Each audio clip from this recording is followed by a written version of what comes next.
Car, nobody imagined it would ever leave the sky. After the Second World War, a new kind of machine appeared in university labs. Digital computers were enormous, expensive, and nearly impossible to interact with. You fed them punch cards. They replied hours later. Early computers had no screen, no cursor, no way to gesture at information in real time. Engineers began asking, what if a human hand could guide a machine directly? In the early 1950s, the U.S. Air Force launched SAGE, the semi-automatic ground environment, the most expensive computer system ever built, designed to track Soviet bombers across North American skies. SAGE operators sat before glowing displays and needed a way to point at targets. Engineers tried light guns, trackballs, and a device that looked strikingly familiar, a stick you gripped with one hand. By the mid-1950s, joystick-style handles were appearing on computing terminals. For the first time, the joystick had left the aircraft. It was sitting in a windowless government operations room. The Whirlwind computer at MIT, developed in the late 1940s, was the first machine to display real-time graphics on a screen. Its engineers were already asking how a human hand could guide a cursor. In 1962, MIT programmer Steve Russell created Space War, one of the first true interactive video games. Players steered spaceships on a cathode ray screen using handmade control boxes. The joystick instinct was alive.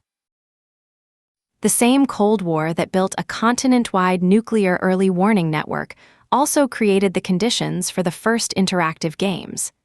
Defense and play, born at the same desk. In 1972, Nolan Bushnell and Ted Dabney founded Atari in California. Their first product was Pong, a coin-operated game installed in bars. It became a cultural phenomenon. Bushnell had a larger ambition, gaming in every American living room. In September 1977, Atari launched the Video Computer System, a cartridge-based home console sold with a controller called the CX-10. The CX-10 was a small black square of plastic with a rubber-tipped shaft and a single red button. It weighed almost nothing. It connected via a 9-pin plug. It would change everything. The CX-10 had exactly one button and 8 directions. Nothing more. That simplicity was its genius. Any hand, any age, any background could understand it in seconds. The CX-10's 9-pin connector was adopted by other manufacturers almost immediately.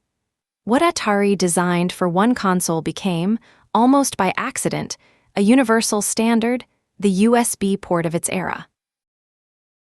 In the autumn of 1977, children across America picked up the CX-10 and understood it instantly, without instructions or tutorials.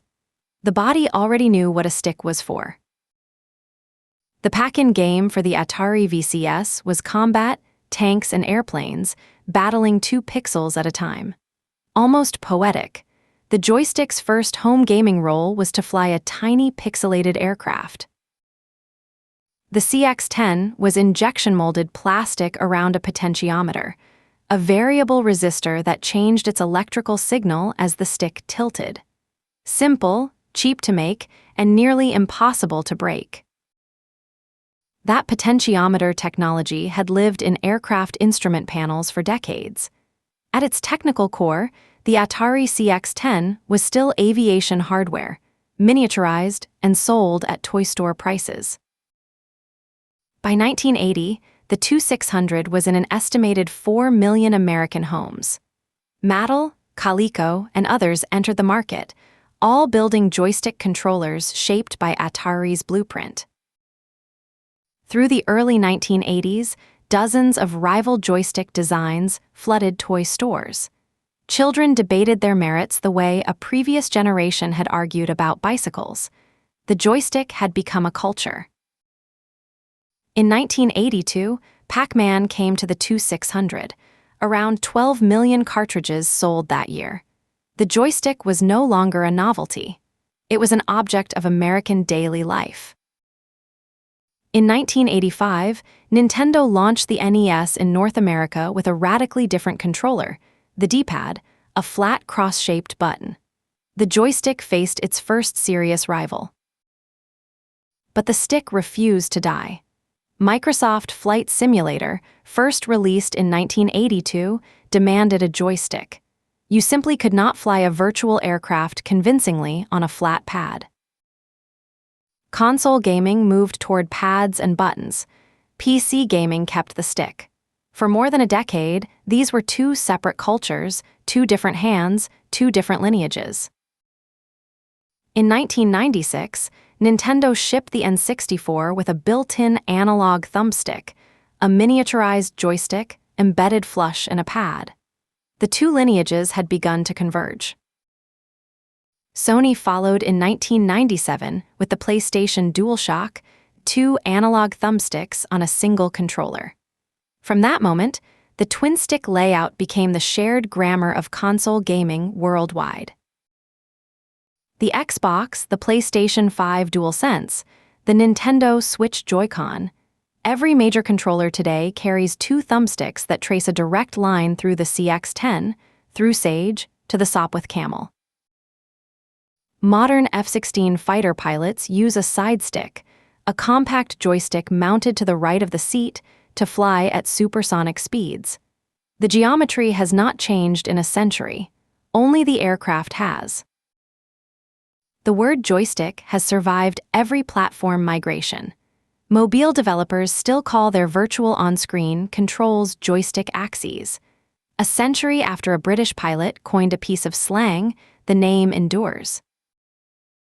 In arenas seating 20,000 people, esports professionals compete on controllers that are, at their core, two joysticks and some buttons.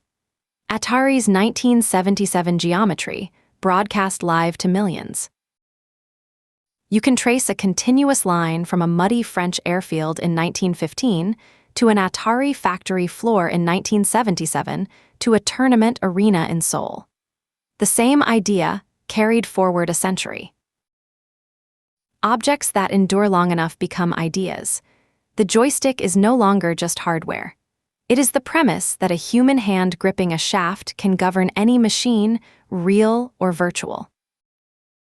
You have held one, perhaps without thinking about it, but your hand was completing a gesture first learned in a canvas cockpit across a century of flight and play and human ingenuity. This is Origins.